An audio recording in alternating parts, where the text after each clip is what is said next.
Syadaralon sebanyak 17 guru dan tenaga kependidikan di Kabupaten Biren menerima penghargaan dalam peringatan Hari Pendidikan Nasional atau Hardiknas di lapangan kantor Bupati pada Jumat 2 Mei 2025. Penghargaan diserahkan langsung oleh Bupati Biren Haji Mukhlis ST bersama unsur Forkopimda.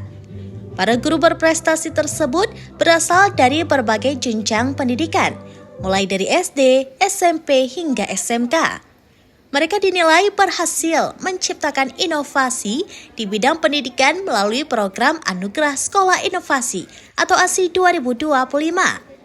Beberapa nama yang meraih penghargaan antara lain Azwani SPDI dari SDN 18 Pesangan sebagai juara 1 kategori Sekolah Inovasi, Muhammad SPDMM dari SDN 1 Pesangan sebagai juara 1 Inovasi Pelayanan Publik, serta M. Nazir SPDI MPD dari SDN 7 Biren sebagai juara 1 kategori lainnya.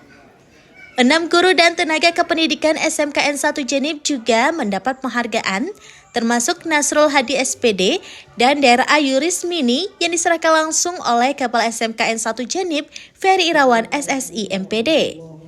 Upacara Hardiknas tersebut dihadiri ratusan peserta dari berbagai unsur, termasuk pejabat PMK Biren, Forkopimda, Camat, ASN, pelajar, dan pengurus PGRI Biren.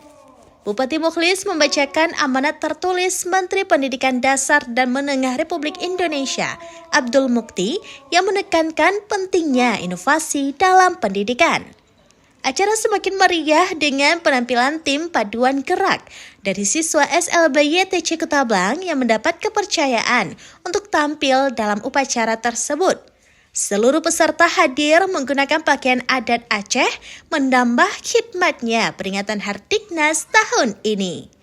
Dari Biren, Yusmandin Idris, rambenews.com.